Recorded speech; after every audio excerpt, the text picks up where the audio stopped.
الرحيم يؤتي الحكمة من يشاء ومن يؤت الحكمة فقد أوتي خيرا كثيرا وما يذكر إلا أولو الألباب حمدا وشكرا لله والصلاة والسلام على رسول الله من لا نبي بعده اللهم صل على محمد وعلى آله وأصحابه أجمعين. Amma ba'du, Bapak Ibu, orang-orang tua saya yang saya muliakan, hadirin dan hadirat yang berbahagia dan yang dirahmati Allah. Begitu juga kaum muslimin dan muslimat, para pendengar dimanapun berada. Puji dan syukur marilah senantiasa kita panjatkan kehadirat Allah Subhanahu wa ta'ala, serta salawat dan salam pada junjungan kita Nabi besar Muhammad sallallahu alaihi wasallam, yang sangatlah kita harapkan syafaat beliau di yaumil akhirah. Baik, pada hari ini dalam tarbiyah Islam, pendidikan Islam, kita menyampaikan prinsip-prinsip dakwah yang perlu ditanamkan kepada anak-anak didik dan anak kita. Yang lalu kita sudah membicarakan tentang masalah larangan, ya, di mana larangan yang sudah disepakati, terutama ya dalam Quran dan hadis, itu jelas dia tahu dan dia konsekuen dan berupaya memang sekuat tenaganya untuk menghindari dan tidak melakukan.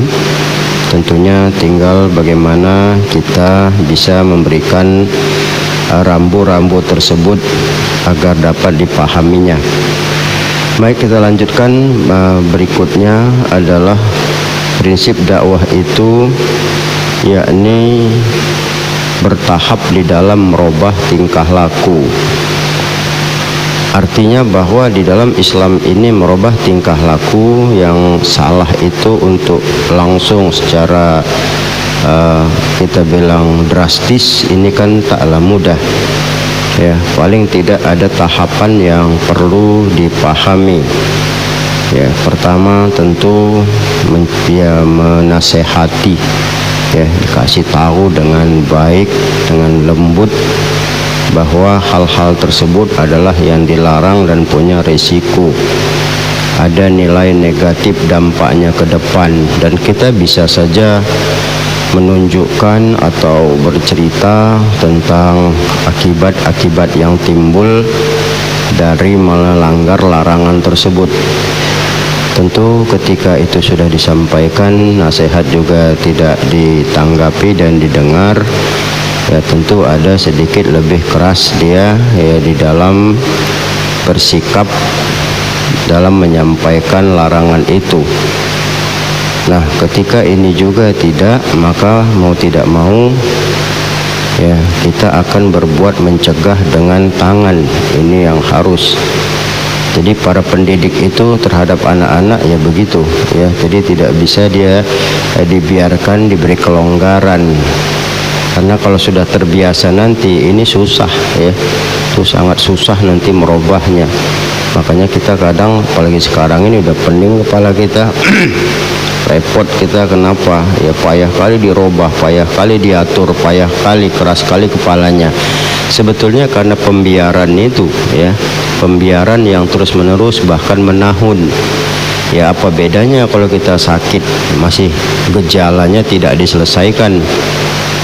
Ya, ketika ada gejala dibiarkan, dianggap alah nggak apa-apanya nih, ya, demam sikit, pening sikit, ntar lagi kan hilang. Iya, demam sama pening timbul tenggelam, tapi di dalam badan naik terus, berjalan terus proses penyakit itu. Begitu sudah kronis, udah berat, baru itulah kita kadang-kadang sebetulnya memperbaiki pribadi juga begitu.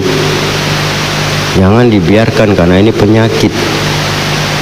Kita kadang sepele tadi, memang cenderung akhirnya udah diopname baru didiagnosa, ya, dikasih hasil baru matanya mendelik. Kita bilang, oh ini sakit, ini akibatnya ini udah kelewat lama, ini dimakan, dikonsumsi.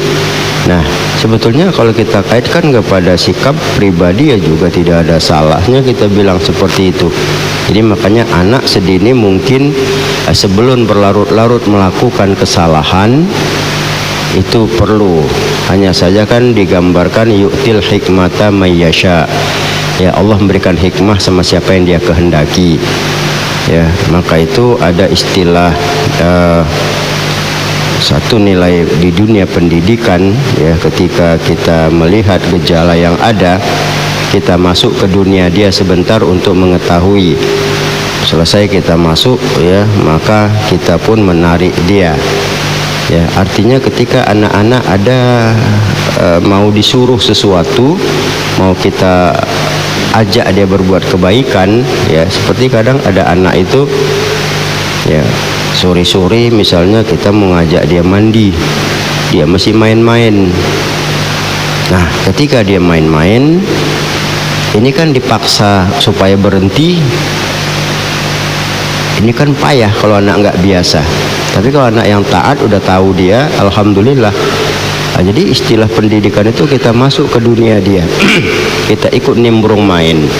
Nah, ketika sudah main sebentar, nah baru, ya, kita sudah dia cocok mau, barulah ini dah sore, bagaimana saya suka, ya, ayah, ibu atau apa udah ikut, habis ikut, sekarang giliran kita pula ngajak dia. Itu biasa akan mau dia. Kita masuk ke dunia dulu sebentar, dunia dia, baru kita bawa, ya, pelan-pelan ke dunia kita. Artinya ke dunia kita adalah apa mau kita saat itu, supaya dia berhenti main. Ya, berarti dia main. Nah, ini kan bijak itu. Jadi nggak langsung aja kan, begitu lagi main enak-enak, ayo pulang, ku hajar kau nanti ya. Oh, mukanya udah nggak enak aja kan, mukanya udah nggak sedap aja, mau bawaannya marah. Kenapa? Karena kesenangannya diganggu. Makanya tinggal kita mensiasati bagaimana, ya. Ini hal yang perlu bagi pendidik, ya, supaya tidak main paksa saja, tidak main kita bilang bawa tangan besi, yang sehingga kadang-kadang anak itu pun, ya, makanya kita nggak usah heran, ya, ketika kita main pukul itu nanti adiknya dipukulnya itu banyak contoh, ya. Kita main pukul, pulang kau, jangan kau main lagi, ya, pakpuk dipukulin. Nanti ketika dia disuruh, kau panggil adik kau tuh main-main itu, ya, supaya dia mandi. Ayalah katanya, suruh mama pulang, mau nggak, pakpuk ditamparinya adiknya. Itu jelas. Karena seperti itu kita menunjukkan ini tidak bijak, ya, merubah kondisi itu berarti ini tidak bijak. Ini yang kadang kita, ya, memahami seperti ini kadang tidak kita lakukan. Ini berisiko, ya, terus terang aja. Makanya nggak usah heran adiknya nangis nanti, kenapa kau nangis, dipukuli sama abang. Ya, dia nggak mau, dia katanya kan, nggak mau, dia ada kuajak, kupukul lah katanya kan. Jadi kok kau pukul, ya, bapak ibu kayak gitu kan bikin aku katanya. Itu kan inilah yang kadang tanpa kita sadari memberikan contoh yang tidak bijaksana, ya. Maka itu merubah tingkah lakunya itu bertahap dia.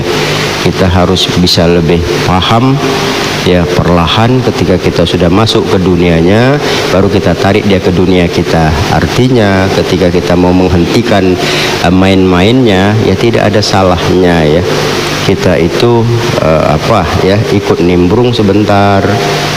Dia tahu seakan-akan dia punya kawan dan sebagainya. Nah, nanti, ya, kedepannya udah gampang kita bilang. Kalau udah berulang-ulang udah jadi kebiasaan, ya. Saya kira demikian yang akan datang. Kita lanjut dengan sabar di dalam celaan.